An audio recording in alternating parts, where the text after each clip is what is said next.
Welcome to our rep elections candidate training session.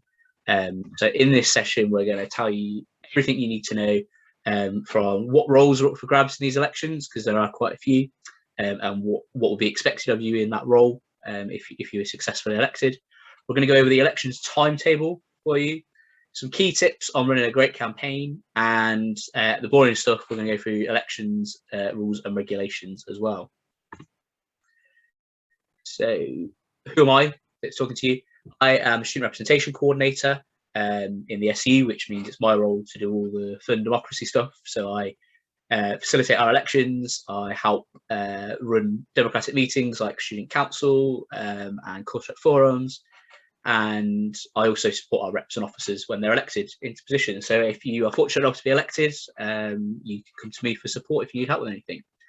For the elections specifically, I am also the Deputy Returning Officer, which means any complaints, any problems, any rulings that need to be made on anything to do with the elections is primarily down to me alongside our Democratic Procedures Committee, who are a group of students elected to that role, who also work with me to oversee elections and things like that as well.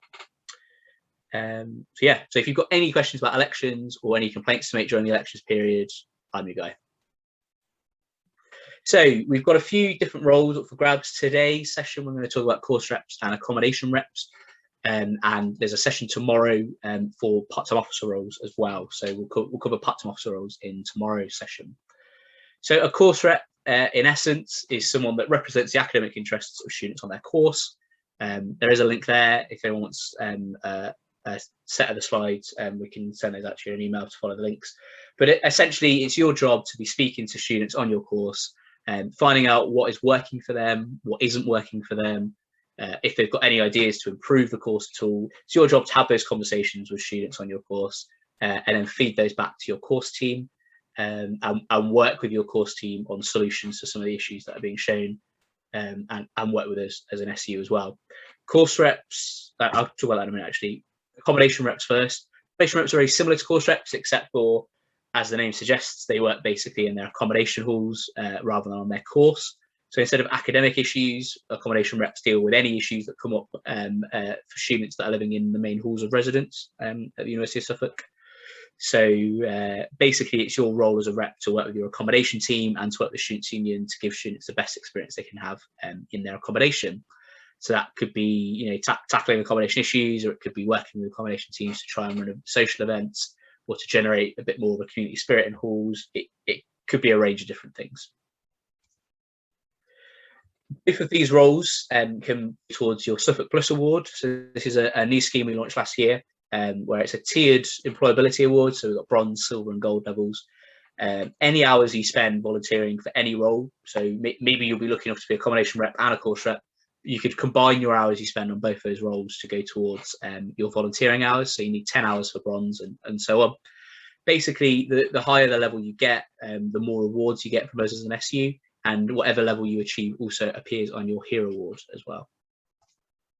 So we're going to elections timeline. I will also mention that if course reps and accommodation reps, as well as doing the gathering feedback, working with their course or accommodation teams sort of stuff, they also sit on our student council, which is basically it's the main decision-making body in the SU.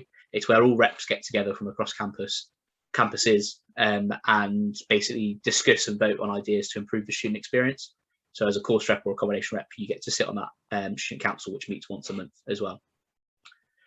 So elections timeline. So nominations are open now. As you hear this, nominations are open. They close October 8th for course rep. For all roles, they close October 8th. Unless you're in the business school, we're trialing a slightly shorter period of nominations for the business school. So those nominations close October 3rd at 11:59 p.m. But for every other role, it's October 8th. This is when you need to get your nomination in on the SU website. It's where you'll need to submit your manifesto and any promotional materials you hope to use as well, which we'll come on to in a minute. The nominations portal itself is really simple. We'll show the links at the end, but basically you go on our website and it will take you straight, you'll see on the banner, it will take you straight through to elections. And there's a little sort of widget on the screen where you can nominate yourself. you'll be asked for your name, a photo, and then a manifesto as well. So basically, this could be as simple as a little bit about you and why you think you'd make a good rep or officer, if that's what you're running for. And that manifesto is really a chance to, it's a good chance for you to sit and think about what is your selling point, what is the thing you're going to try and convince people with, and then use that in any other promo you do as well. So I always think sitting down and doing your manifesto first is the best thing to do, because that makes it clear what your message is to potential voters. But that manifesto is a chance to sell yourself to people that might be voting for you. Voting opens on October the 11th. All of the rest of these dates are a week earlier for the business school, because they've got a week less of nominations. But for all of the roles, October 11th is when voting opens at 9 AM on the Monday, and it will run until 5 PM on October 15th, which is the Friday. So again, the same place where people go to nominate themselves is where they'll go to vote on the SU website. It's very simple. The system walks you through it and lets you vote for any roles that are available. And then we'll be looking at announcing the results on the week commencing October 18th. So it might take a little while to announce all of them, because hopefully we'll have lots of reps in place. But at some point that week, you will hear whether you've been successful or not. And we'll let course teams and accommodation teams know as well. So contacts, as I said, any complaints, any problems, any questions at all, drop me an email. My email address is there, su.democracy@us.ac.uk. And if you think I've got a decision wrong, if you made a complaint about something, or someone's made a complaint about you, sure, we're not going to have any of that. We're going to have a nice, clean set of elections. But if you do have any issues around complaints, then the National Union of Students is acting as our returning officer. So that means that basically, if you disagree with a decision I've made on a complaint, you can go to NUS, and there's a form to fill out that I have to fill out with you, and then we send that into NUS, and they will make a decision about that as well. So Ghana, this is you, I think. Or is it? Yes, it is. Yes. So you've decided you want to run for a course rep. You've decided you want to improve the student experience. You've written your manifesto. You've clicked on the nominate button, and now all you need to do is actually go and tell people to go and vote for you, because you need votes in order to win this post. So how do we do that? So you need to create some promotional materials and have a plan on how you're actually going to win. If there is only one person running, maybe you feel like that wouldn't be as competitive, but you still want to convince people that you're the right person for the job, and you still want people to believe in you, so that they feel more comfortable to come to you with questions, to submit feedback, or to challenge ideas and to challenge how you're doing as a rep. So even if you think you're the only person running, don't take it for granted that you're going to win, and also put the effort into promoting yourself and putting yourself out there so that others know who you are and they can come to you with feedback. So be clear in all of your messaging about what do you want to achieve, why are you running, why do you want to be the course rep? Is it because you want to improve the experience? Is it because you think the course has some issues that need resolving? Or is it because it's just good for your CV? Be honest with people. It's always the best way. What makes you the right person for the role? Is it because you're very good with people? Is it because you're a very good listener and you hear their feedback? What is it that makes you the right person for this role? And every time you talk to people, think about what message should a potential voter take away from a conversation with you? What is it that they're going to remember? Can I have the next slide, please? And obviously have a bit of fun with that. Be creative, because you need to grab people's attention.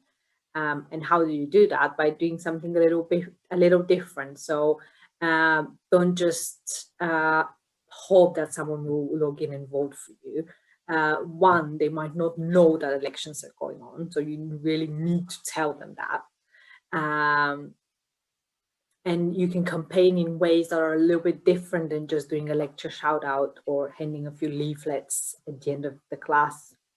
Obviously you can do that, but think of what else can you do. Can you message people on Facebook? I have a few more ideas coming in the next slide, but what can you do? Can you wear a t-shirt that says vote for me during voting week? What can you do to attract attention and to make yourself known? As I said, if you feel like the competition won't be there for some of the roles, for some courses, use this opportunity to let people know about you.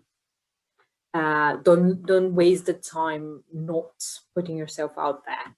And think about groups that don't normally vote or wouldn't vote. Do you have some students that you haven't introduced yourself to? Are there people who sit at the back of the class and don't ever talk? Go and talk to them maybe at the end of the class or if there is a break. Have a chat with them.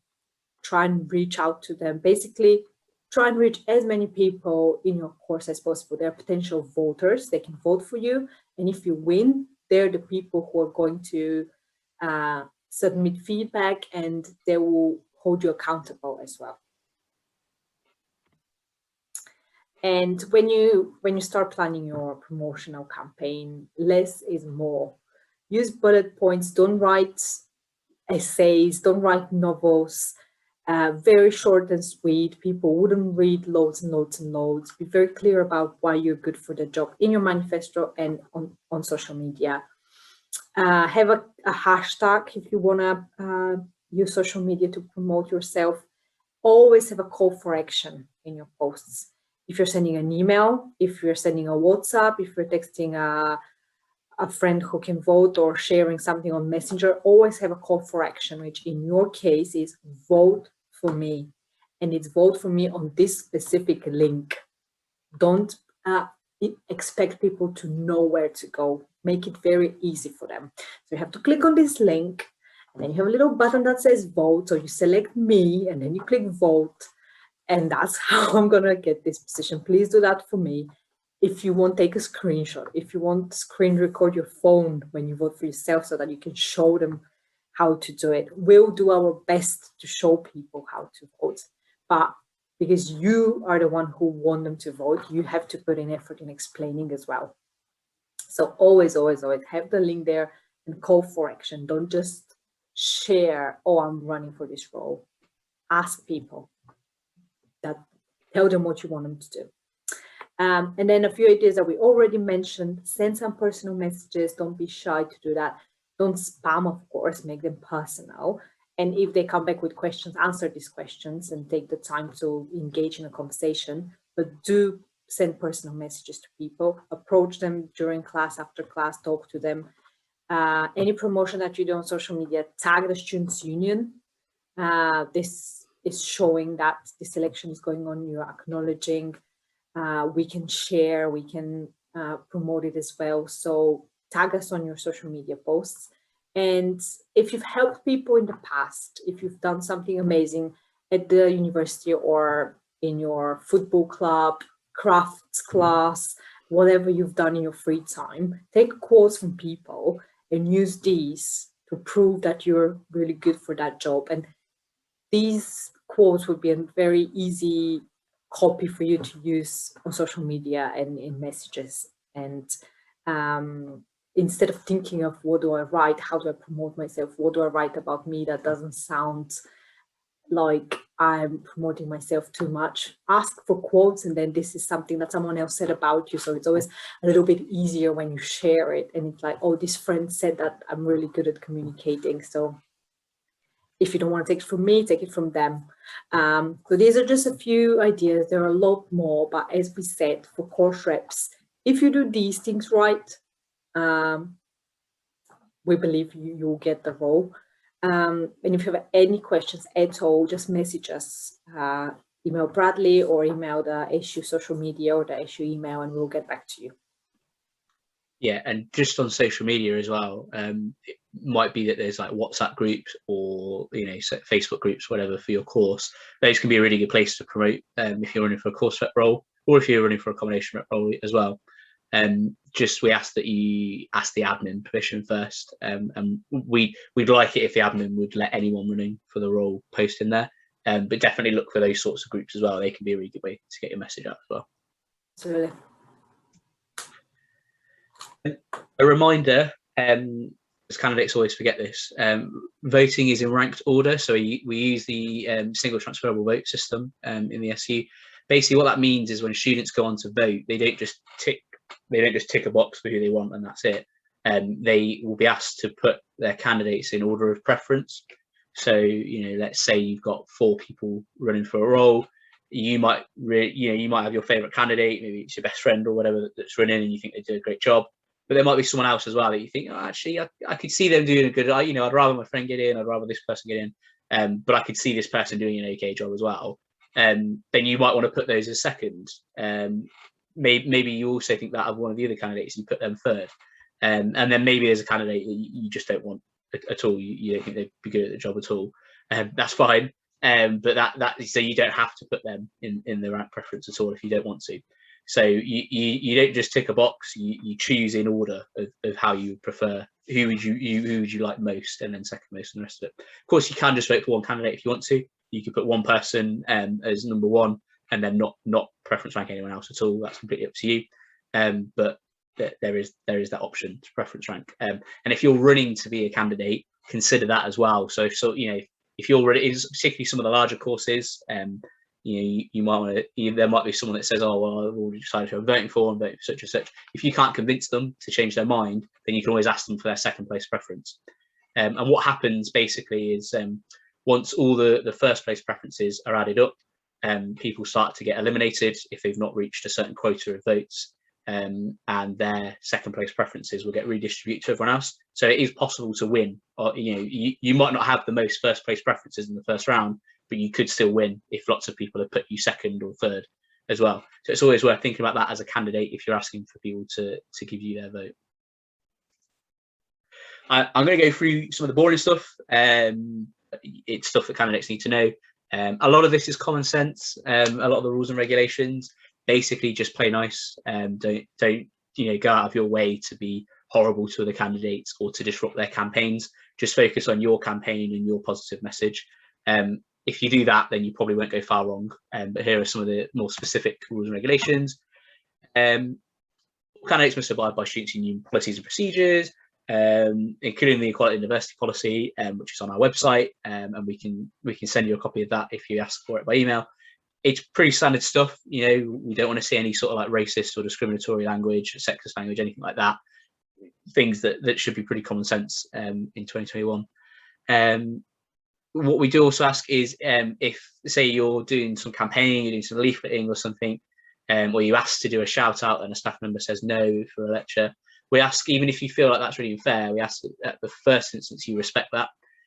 If you feel like someone's been really unfair and unnecessarily disrupted your ability to campaign, then come to me, have a chat with me, and I can take that up with the staff member as an SU. What we don't want is candidates to be getting into arguments with various members of staff, but we're happy to try and manage that as an SU staff team. So yeah, if respect the requests of staff members, and if you feel like they're unfair, come and have a chat with us, and we can have a chat with the staff member. If you've got any supporters, so you might have a campaign team that's helping you. Might be someone helping you produce a poster, or someone willing to do a shout out in a seminar that you're not in or something. That's great, but just be aware that you are responsible for their actions. If they're part of your team, if they're campaigning for you, you have a responsibility as a candidate to make sure that they know what all these rules are. So if you want a copy of these slides, I can send it out to you, and you can send it to your supporters as well. But yeah, like I say, a lot of this is common sense. So just make sure your team aren't doing anything obviously silly. In terms of material, if you're going to do a poster or something, we just ask that you drop us an email with the design, so we can say, yeah, that's fine. It very unlikely we'll say no to it. The only reasons are these. So if you're deliberately targeting an individual on your poster, that's not okay. If you're putting things in that are obviously not true, and if you're advocating any sort of discrimination towards any protected characteristic, or anything that may be prejudicial to the fair running of the elections. So yeah, common sense stuff. Keep it positive, keep it about you, keep it focused on what you would do if you're elected as a rep. I'm going to say we don't actually need this, but what I would like to do, if maybe you're running on a particularly large cohort as a course rep, so you might want to set up a Facebook group or a Facebook page if it, that might be worth it if you're in a really large cohort of students and there's a lot of students potentially voting. That's great. All I would ask is you don't need to make me an admin, but just drop me a link to whatever social media you might use for elections. That's just because if there's any complaints about it, I've got the link to hand and can find it quickly and have a look at it. In sense that if you're putting up posters or whatever, great, just don't move anyone else's stuff. If someone's poster's in a spot where you want it, that's tough. Leave it there, please, and try and find a better spot for yours somewhere else. But yeah, don't mess around with other people's campaign materials. No campaigning in the library or students' union offices, so don't go bothering people trying to study in the library. And obviously, I mean, there's not going to be many students. You can try and campaign and get me to vote for you as a rep if you want, but I'm not going to be eligible, so you'd be wasting your time in the ET offices.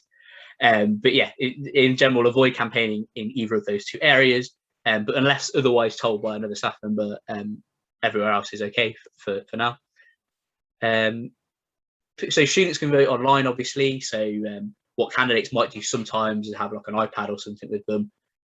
What we ask is if someone has begun to vote in front of you, just sort of take a step away. Don't be like clicking things for them or interfering with them or talking to them whilst they're trying to vote. Once someone has begun the process of voting, just leave them and give them a couple of minutes to do that on their own, so they're not unduly influenced by anyone else.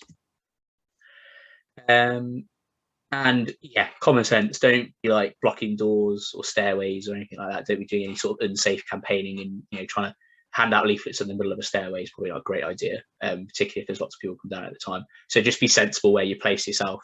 Good idea to maybe hand out some flyers at the end of a large lecture if that's the course you're running for. Great, just think about where you place yourself so that you're not blocking any entrances or anything like that. You can see a full list of all rules and regs. Those are just the most obvious and common ones, but there are a few other little bits on this web link, which is all governed in bylaw 1. And we do have a rulings webpage as well, which has got some of the stuff I said about social media earlier. Unlikely with the course rep election, but if anything else comes up during the course of the elections where I'm asked to make a decision about it, I will upload that decision to that website. So it is worth keeping an eye on that URL, maybe bookmark it for the elections period.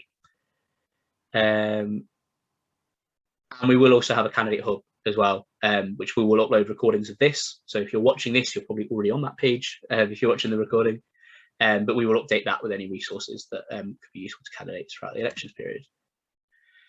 Nearly there with the boring stuff. If you notice anyone else breaking any of these rules or acting in a way you think is unfair to the elections, let me know. Basically, my email address is at the bottom of that slide. Drop me an email. Most of the time, unless it's something really, really serious, I will try and at first approach deal with it, quite informally. If someone's moved a poster or something and it only happened half an hour ago, I'll ask them to put it back up and try and deal with things informally. If it's a bit more serious, or if someone keeps doing something when they've been told not to, then we will deal with that a bit more seriously, because ultimately we want free and fair elections, and we want it to be positive, and we want people disrupting other people's campaigns, because that's not fair to the candidates. It's not fair to voters either, because they don't get to see all the candidates on offer. So there are a number of different things, but yeah, basically email me in the first instance, and I will start to deal with it. And we will also treat a false complaint. Like if you just make something up about another candidate to get them in trouble, if we find out that that's what's happened, we will treat that as a breach of the rules in itself. So don't do that. And there's a number of different things we could do. So if it's something a little bit more serious, I will take this to the Elections Committee, which is our Democratic Procedures Committee. They act as the Elections Committee during elections.